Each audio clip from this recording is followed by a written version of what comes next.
Hi hello പുതിയൊരു സ്റ്റോറിയിലേക്ക് എല്ലാവർക്കും സ്വാഗതം. അങ്ങനെ അലീന എവിടേക്കാണ് ജോലിക്ക് പോയതെന്നറിയാതെ വൈജയന്തിയും കമലയും ആകെപ്പാട് പെടാപ്പെട് പെടുന്നുണ്ട്. അങ്ങനെ വൈജയന്തി ബബിതയോട് ചോദിക്കുന്നുണ്ട്, അല്ല അവൾ ആ എറണാകുളത്ത് വീട്ടിലേക്കാണോ പോകുന്നത്? എവിടേക്ക് പോയാൽ അമ്മയ്ക്കെന്താ? അവൾ ഇവിടുന്ന് പോയാൽ പോരെ, അത്രയല്ലേ അമ്മക്ക് വേണ്ടതോ? ഓ, അതുകൊണ്ട് ചോദിച്ചതല്ല, ഇനി ഏത് കുടുംബം കലക്കാനാണ് അവൾ പോകുന്നത് എന്നറിയാനാണ്.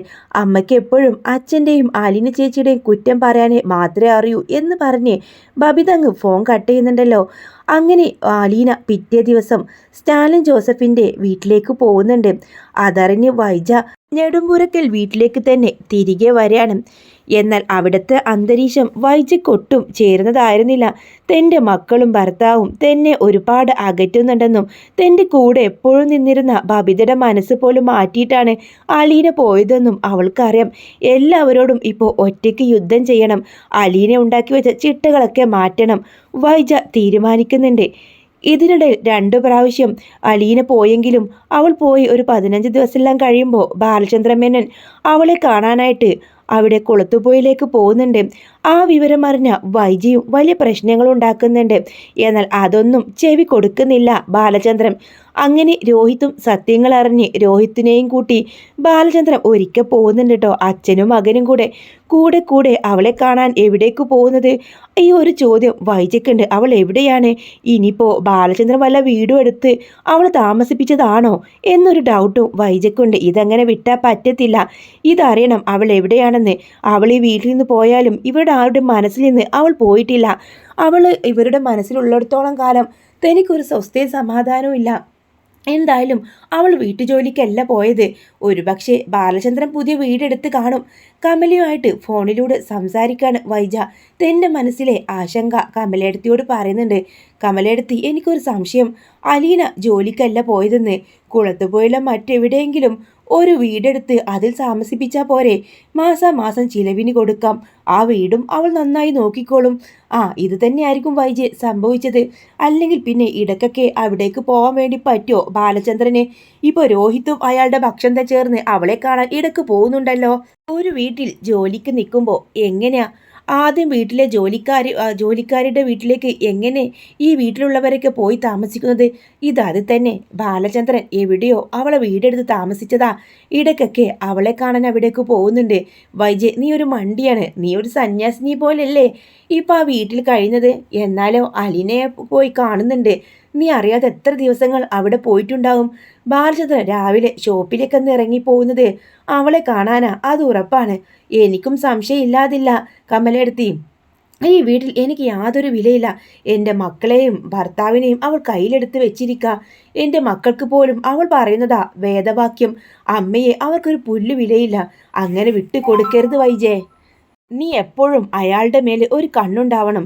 അവൾ ഇവിടുന്ന് പോയാലും നമ്മളുടെ മനസ്സിലെ ഒരു സമാധാനം തരത്തില്ല. അങ്ങനെ കമലും പിരിക്കേറ്റുന്നുണ്ട് കേട്ടോ.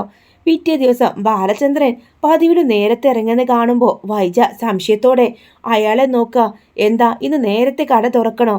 എൻ്റെ കട എപ്പോൾ തുറക്കണമെന്ന് തീരുമാനിക്ക് ഞാനല്ലേ, അത് നിന്നെ ബോധ്യപ്പെടുത്തണോ? അല്ല, സാധാരണ ഇത്ര നേരത്തെ പോവാറില്ലല്ലോ. നിനക്ക് എന്തിൻ്റെ കേടാ വൈജ? നിൻ്റെ കാര്യങ്ങൾ ഞാൻ അന്വേഷിക്കുന്നുണ്ടോ? നിനക്ക് എപ്പോൾ വേണമെങ്കിലും ബാങ്കിൽ പോവാം, തിരിച്ചു വരാം. നിന്നെ എന്തെങ്കിലും ഞാൻ ചോദിക്കുന്നുണ്ടോ? നീ എൻ്റെ കാര്യത്തിൽ ഇടപെടേണ്ട. അതെന്താ അങ്ങനെ? എനിക്കെന്താ നിങ്ങളുടെ കാര്യത്തിൽ ഇടപെടേണ്ടേ? ഞാൻ നിങ്ങളുടെ ഭാര്യയാണ്. ആ സമയം ബാലചന്ദ്രൻ പുച്ഛത്തോടെ അവളെ നോക്കുന്നുണ്ട്. ഭാര്യ? അതിൻ്റെ അർത്ഥം അറിയോ നിനക്ക്? നീ ഒരു ഭാര്യയായിരുന്നെന്ന് എനിക്കിതുവരെ തോന്നിയിട്ടില്ല. പിന്നെ എല്ലാം ഞാൻ എൻ്റെ അഡ്ജസ്റ്റ്മെൻറ്റിൽ ഞാൻ വാശിക്ക് വേണ്ടി നിൻ്റെ കാര്യത്തിൽ താലി കെട്ടിയതല്ലേ. അപ്പം ഞാൻ അനുഭവിക്കണം. അതുകൊണ്ട് തന്നെയാണ് ഞാൻ ഇത്രയും കാലം മിണ്ടാതിരുന്നത്. പക്ഷേ ഇപ്പം ഞാൻ പ്രതികരിക്കാൻ തുടങ്ങിയാൽ നീ ഈ നിലത്ത് നിൽക്കില്ല വൈജെ. അതുകൊണ്ട് എന്നോട് തർക്കുത്തരം പറയാതെ കടന്നു പോ എന്ന് പറഞ്ഞുകൊണ്ട് തന്നെ കാറിൻ്റെ കീ എടുത്തുകൊണ്ട് ബാലചന്ദ്രൻ പോകുന്നുണ്ട്. അങ്ങനെ കുറച്ച് സമയം കഴിയുമ്പോൾ വൈജിയും വാതിലെല്ലാം പൂട്ടി പുറത്തിറങ്ങുക. അങ്ങനെ ഇപ്പോൾ വിട്ടാൽ പറ്റില്ല, ഷോപ്പിലെത്തിക്കണോ എന്നറിയണമല്ലോ. വൈജ തന്നെ പെട്ടെന്ന് തന്നെ ആ ഷോപ്പിലേക്ക് എത്തുന്നുണ്ട്. കുറച്ച് ദൂരം വണ്ടി മാർക്ക് ചെയ്യണം കേട്ടോ. ഇങ്ങനെ മാറി പാർക്ക് ചെയ്യണേ. ബാലചന്ദ്രൻ്റെ കാറ് അവിടെ തന്നെ ഉണ്ടെന്ന് അവൾക്ക് മനസ്സിലാവാണ്. കുറച്ച് കഴിയുമ്പോൾ ഗോവർദ്ധനെയും കൂട്ടി പുറത്തേക്ക് വരുന്നുണ്ട്. ഗോവർദ്ധനോട് എന്തൊക്കെയോ പറഞ്ഞേൽപ്പിക്കുന്നുണ്ട്. അതിനുശേഷം കാറിൽ കയറി ഡോറടിച്ച് മുന്നോട്ട് എടുക്കുന്നുണ്ട് കേട്ടോ. വൈജയും കുറഞ്ഞ് പതിഞ്ഞ് നിൽക്കായിരിക്കും. അങ്ങനെ ബാലചന്ദ്രൻ്റെ കാറ് മുന്നിലേക്ക് നീങ്ങി എന്നറിയുമ്പോഴും ഇവൾ പുറകിലോട്ട് ബാലചന്ദ്രൻ്റെ കാർ എവിടേക്കാണോ പോകുന്നത് അതിനെ ലക്ഷ്യമാക്കി പോകുന്നുണ്ട്. വീട്ടിലേക്കല്ല, പിന്നെ എവിടേക്കായിരിക്കും? അവളെ കാണാനായിരിക്കും ഇയാൾ ഇത്ര ധൃതി പിടിച്ച് പോകുന്നത്. ഏത് പാതാളത്തിലാണാവോ അവളെ കൊണ്ട് ഒളിപ്പിച്ചത്? അങ്ങനെ ഫോണെടുത്ത് ബാങ്കിലേക്ക് വിളിച്ച് തനിക്കിന്ന് ലീവ് വേണമെന്ന് പറയുന്നുണ്ട്. എന്താ വൈജയന്തി മാഡം ഇത്ര പെട്ടെന്ന്? ഇപ്പോഴല്ലേ ലീവെല്ലാം തീർന്ന് ഈയിടെ ബാങ്കിൽ വരാൻ തുടങ്ങിയത്? പക്ഷേ എനിക്കിന്നൊരു അത്യാവശ്യ ചെക്കപ്പ് ഉണ്ട്, അതുകൊണ്ടാണ് ലീവ് എടുത്തതെന്ന് പറഞ്ഞ് വൈജയന്തി ഫോൺ കട്ട് ചെയ്യാൻ കേട്ടോ. അങ്ങനെ ബാലചന്ദ്രൻ ഈ സമയമാണെങ്കിലോ അലീനെ നമ്പർ ഡയൽ ചെയ്യുന്നുണ്ട്. മോളെ, ഇന്ന് പ്രത്യേകിച്ച് പരിപാടിയൊന്നും ഇല്ലല്ലോ, നിങ്ങൾ അവിടെ തന്നെ കാണില്ലേ? ആ ഇല്ല അച്ഛാ, അച്ഛൻ ഇങ്ങോട്ട് വരുന്നുണ്ടോ? ആ എനിക്ക് നിന്നെ കാണണമെന്ന് തോന്നി. ആ അച്ഛൻ വന്നോ? ഞാനിങ്ങനെ വിചാരിച്ചിരിക്കായിരുന്നു അച്ഛനൊന്ന് കണ്ടിരുന്നെങ്കിലെന്ന്. ദേ അപ്പോൾ അച്ഛൻ വരാമെന്ന് പറഞ്ഞു. അതാടി മോളെ നമ്മുടെ മനസ്സുകൾ തമ്മിലുള്ള പൊരുത്തം. ആ ആയിക്കോട്ടെ. അല്ല, നിന്റെ സ്റ്റാലിൻ ജോസഫ് ഉണ്ടോ അവിടെ? ആ ഉണ്ടച്ചാ, എവിടേക്കോ പോകാനുള്ള പുറപ്പാടിലാണ്. ആ ശരി, എന്തായാലും ഞാൻ വരുന്നത് അയാൾക്ക് അനിഷ്ടമൊന്നും ഇല്ലല്ലോ. ഇനിയിപ്പോൾ ഉണ്ടായാലും അച്ഛനത് നോക്കേണ്ട. എൻ്റെ ആദ്യത്തെ അച്ഛൻ ഈ അച്ഛനല്ലേ. ഈ അച്ഛനെ കഴിഞ്ഞിട്ട് എനിക്ക് ഈ ലോകത്ത് മറ്റാരുള്ളൂ എന്ന് അലീന പറയുമ്പോൾ ബാലചന്ദ്രന് തന്നെ ഒരു സുഖം തോന്നാണ് കേട്ടോ. അങ്ങനെ ഫോണെല്ലാം കട്ട് ചെയ്ത് കുറച്ച് ദൂരം ഇങ്ങനെ വൈജയന്തി തന്നെ പുറകെ തന്നെ ഉണ്ട്. ഇയാൾ ഇത് എവിടേക്കായിരിക്കും പോകുന്നത്? അങ്ങനെ കുറേ ദൂരം പിന്നിട്ട് ബാലചന്ദ്രൻ തന്നെ ഫോളോ ചെയ്ത് വരുന്ന ആ കാറിനെ പോലും കണ്ടില്ല. വൈജ കുറച്ച് അകലം പാലിച്ചുകൊണ്ട് തന്നെയാണ് ബാലചന്ദ്രൻ്റെ കാറിന് പുറകെ വിടുന്നത്. അങ്ങനെ കുറേ ദൂരം കഴിയുമ്പോൾ ഒരു ബേക്കറി ഷോപ്പിൽ കയറി കുറച്ച് ബേക്കറിയും പലഹാരമെല്ലാം വാങ്ങിക്കൊണ്ടുവരുമ്പോഴൊക്കെ വൈജയ്ക്ക് മനസ്സിലാവാണ് ഇത് അവളെ കാണാൻ തന്നെ.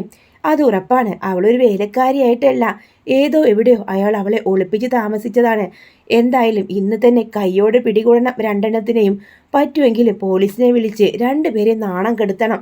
അങ്ങനെ ഉദ്ദേശിച്ചുകൊണ്ട് തന്നെയാണ് വൈജ പുറകെ പോകുന്നത്.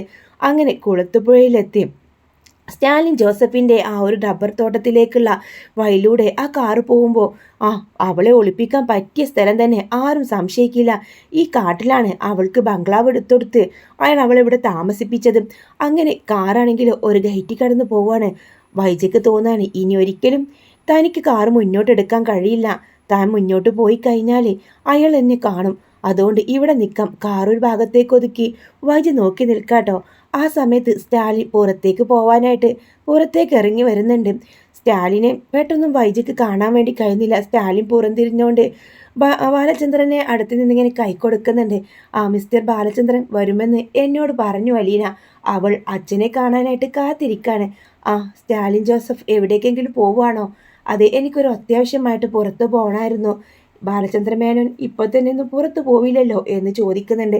ആ സമയം ഇങ്ങനെ കാറിൻ്റെ സൈഡ് സീറ്റിൽ ഇരുന്നുകൊണ്ട് തന്നെ വൈജയന്തി ആ കാഴ്ച കാണുന്നുണ്ട്.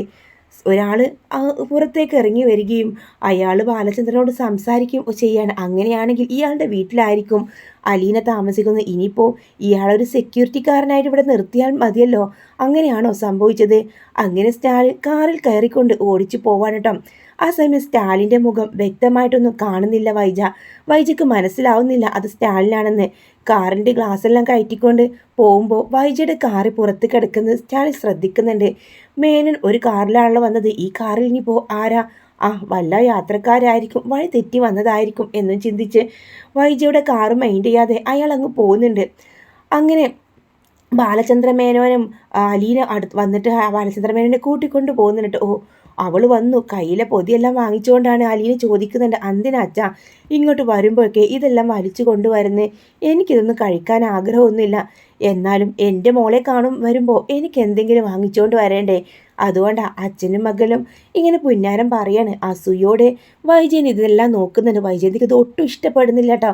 വൈജയുടെ മനസ്സിൽ ഇപ്പോഴും അലീനെ അച്ഛനും മകളുമായിട്ട് തോന്നുന്നില്ല. അവൾ വേലക്കാരി, തൻ്റെ ഭർത്താവിനെ വശീകരിക്കാൻ വന്ന ഒരു പെണ്ണ്, അങ്ങനെ തന്നെയാട്ടോ കരുതുന്നത്. അതിന് ബാലചന്ദ്രനും കുട്ടി അവൾ അകത്തേക്ക് പോവാണ്. ആ സമയം തന്നെ വൈജ കാറിൻ്റെ ഡോറ് തുറന്നിറങ്ങുക. അവിടേക്ക് കാർ ഓടിച്ചാൽ പോകാൻ പറ്റില്ല. എന്തായാലും ഗേറ്റ് കടന്ന് അയാൾ രണ്ടുപേരും അകത്ത് കയറിയെന്ന് മനസ്സിലാക്കിയ വൈജ ഇങ്ങനെ പുറത്തേക്ക് ആ ഒരു ഗേറ്റിൻ്റെ അടുത്തേക്ക് വരുന്നുണ്ട് കേട്ടോ. അവൾ കുറച്ച് ദൂരം ആ ഒരു വഴിയിലൂടെ നടന്നപ്പോഴേക്കും എവിടെ നിന്നൊക്കെയോ നായ്ക്കൾ ചീറി പാഞ്ഞു വരുന്ന വൈജ കാണാം. വൈജ ആകെ നെട്ടിത്തരിച്ച് നിൽക്കാട്ടോ നായ്ക്കളുടെ മുമ്പിൽ. എന്ത് ചെയ്യണമെന്നറിയാതെ അവളാകെ പതറി നിൽക്കാണ്. എന്നാൽ അവൾ വിസ്മയിച്ചുകൊണ്ട് തന്നെ നായ്ക്കൾ എന്തോ മണം പിടിച്ച് അവളുടെ കാൽച്ചുവട്ടിൽ ചുരുണ്ട് കിടക്കാട്ടോ. ഇതെന്ത് അത്ഭുതം, തന്നെ കടിച്ചു കീറാൻ വന്നവരാണല്ലോ, എന്നിട്ട് ഇവരെന്താ ഈ കാണിക്കുന്നത്? അങ്ങനെ നായ്ക്കൾ ചുറ്റും വൈജയുടെ പുറകിലൊക്കെ ആയിട്ടുണ്ടാവും. വൈജാകെ ഭയന്ന് വരച്ച് നിൽക്കുക. അപ്പോഴാണ് ആൻ്റപ്പൻ ചേട്ടൻ അങ്ങോട്ട് വരുന്നത്. ആരവിടെ എന്ന് ചോദിച്ചുകൊണ്ട്, നിങ്ങളാരാ? ഇവിടുത്തെ മേനോൻ സാറിൻ്റെ കൂടെ വന്നതാണോ? സാറ് ഇവിടുത്തെ സാബ് സാറിന് ഒരു പ്രശ്നം കൊണ്ട് വന്നതാ. അതിനുശേഷം ഒരു പെൺകുട്ടി ഇങ്ങോട്ട് കൊണ്ടുവന്നു ആക്കിയിട്ടുണ്ട്. അയാളുടെ മകളാണോ? അങ്ങനെ എന്തൊക്കെയോ കേൾക്കുന്നതല്ല. നിങ്ങളെന്താ അകത്തേക്ക് കയറാത്തത്? മേനോൻ്റെ കൂടെ. ഞാൻ മേനോൻ്റെ കൂടെ വന്നതല്ല എന്ന് വൈജ പറയാ. പിന്നെ ആരാ? പിന്നെ എങ്ങനെ ഇവിടെ എത്തി?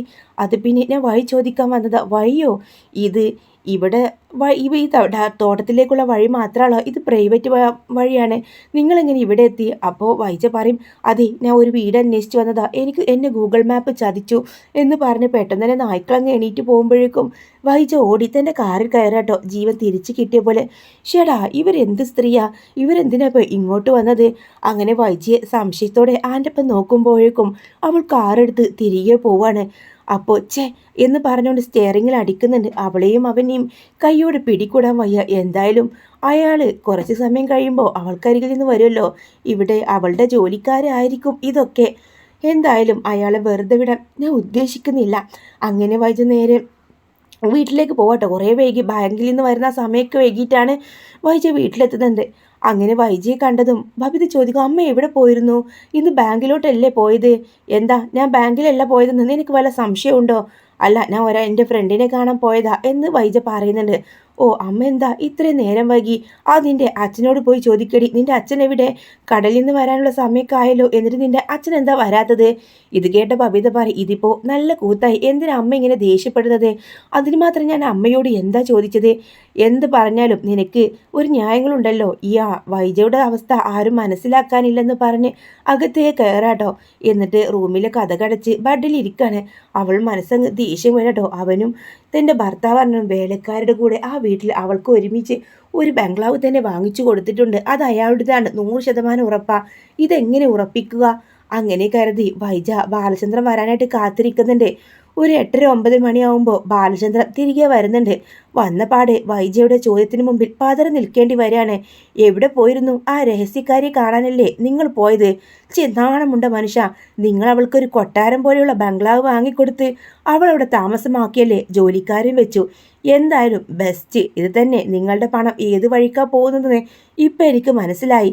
അവളെ നിങ്ങൾക്ക് വെച്ചുകൊണ്ടിരിക്കണം. അതിനുവേണ്ടി ഒരു കൊട്ടാരം തന്നെ നിങ്ങൾ വാങ്ങി നൽകിയല്ലേ? നിർത്തടി. നിനക്ക് നാവുണ്ടെന്ന് കരുതിയിട്ട് അതുകൊണ്ട് എന്തും പറയാമെന്ന് നീ കരുതേണ്ട. പിന്നെ നിങ്ങൾ ഇന്ന് കടയിലുണ്ടായിരുന്നില്ല. നിങ്ങൾ എവിടെയാ പോയത്? എനിക്കിഷ്ടമുള്ളിടത്തേക്ക് പോകും. അതെനിക്ക് മനസ്സിലായി. കുളത്തുപുയിലെ ഒരു റബ്ബർ തോട്ടത്തിലേക്കാണ് നിങ്ങൾ പോയത്. അവിടെ നിങ്ങൾ അവൾക്കായിട്ട് ഒരു ബംഗ്ലാവ് വാങ്ങിച്ചു കൊടുത്തിട്ടുണ്ട്. അവൾ അവിടെ സുഖമായിട്ട് ജീവിക്കുന്നു എന്ന് പറയണം. അതെടി, ഞാൻ അവൾക്ക് വേണമെങ്കിൽ ബംഗ്ലാവും വല്ലതും വാങ്ങിച്ചു കൊടുക്കും. അത് ചോദ്യം ചെയ്യാൻ നീ ആരാണ്? ഞാൻ നിങ്ങളുടെ ഭാര്യയല്ലേ നിയമപരമായിട്ട്. ഇനിയിപ്പോൾ അങ്ങനെ വേണ്ടെന്നുണ്ടെങ്കിൽ ഞാനത് ഈ വീട്ടിൽ നിന്ന് പോവാണ്. നിങ്ങൾ എന്നെ എന്നേക്കുമായിട്ട് ഡിവോഴ്സ് ചെയ്യണം. ഇത് കേട്ട ബാലചന്ദ്രൻ പൊട്ടിച്ചിരിക്കാണ്. എനിക്കും അത് തന്നെയാണ് ആവശ്യം. നിന്റെ കൂടെ ജീവിക്കണമെന്ന് എനിക്കൊരു ആഗ്രഹവും ഇല്ല. എന്നാൽ മറ്റവളിപ്പോൾ സ്വന്തമായിട്ട് വീടൊക്കെ എടുത്തുകൊണ്ട് ഒരു താമസിപ്പിച്ചതാണല്ലോ, അവിടെ പോയി താമസിക്കാമല്ലോ. ഇത് കേട്ട ബാലചന്ദ്രനെ അടിമുടി വറക്കാട്ടോ. ഇനി ഒരക്ഷരം അലീനെ കുറിച്ച് നീ പറഞ്ഞാൽ വൈജയ് എൻ്റെ കയ്യിൽ നിന്ന് നീ അടി വാങ്ങിക്കും. വീണ്ടും വൈജയ്ക്ക് പിന്നെ സംസാരിക്കാൻ ധൈര്യമില്ല കേട്ടോ. ബാലചന്ദ്രൻ അടിക്കുമെന്ന് പറഞ്ഞാൽ അടിക്കും. അത് ബബിതയുടെയും രോഹിത്തിൻ്റെയും കൃഷ്ണമോളുടെയൊക്കെ മുമ്പിൽ വെച്ചാകുമ്പോൾ അത് തനിക്ക് നാണക്കേടാണെന്ന് മനസ്സിലാക്കിയ വൈജ പെട്ടെന്ന് തന്നെ അവിടെ നിന്ന് പോവാട്ടോ. ബാലചന്ദ്രൻ ഞങ്ങൾ ദേഷ്യം വരുന്നുണ്ട് വൈജയുടെ ഓരോ പ്രവൃത്തി കാണുമ്പോൾ. വൈജയിൽ നിന്ന് അയാൾ ഇത്രയൊന്നും പ്രതീക്ഷിച്ചില്ല. പക്ഷേ അലീനെ കാണാൻ പോയത് അവൾ എങ്ങനെയാ അറിഞ്ഞു? കുളത്തുപുയിലെ ബംഗ്ലാവൊക്കെ അറിയുമ്പോൾ വൈജയന്തി അധികം താമസിയാതെ സത്യങ്ങളൊക്കെ അറിയുമെന്ന് ബാലചന്ദ്രന് മനസ്സിലാവണേ. സത്യങ്ങൾ അറിഞ്ഞാലും എൻ്റെ വായിൽ നിന്ന് അവൾക്കറിയണം എല്ലാ സത്യങ്ങളും. അതാണ് വേണ്ടത്. അങ്ങനെ ഒരു തീരുമാനം എടുക്കാൻ കേട്ടോ ബാലചന്ദ്രൻ. എത്രയും പെട്ടെന്ന് വൈജയോട് സത്യങ്ങളൊക്കെ തുറന്ന് പറയണം. എൻ്റെ വാക്കിന് മുമ്പിൽ അവൾ ചുയഞ്ഞു നിൽക്കണം. അവളെ നാണം കെടുത്തണം എന്നൊരു ദൃഢനിശ്ചയം എടുക്കുന്നുണ്ട്. അതിനിടയിൽ ബാലചന്ദ്രൻ അറ്റാക്ക് വരുന്നത്. അതോടുകൂടെ ബാലചന്ദ്രൻ ഹോസ്പിറ്റലാവാണ്. പിന്നെ ഹോസ്പിറ്റൽ ബെഡിൽ വെച്ചാണ് ബാലചന്ദ്രൻ വൈജയോട് സത്യങ്ങളൊക്കെ പറയുന്നത്.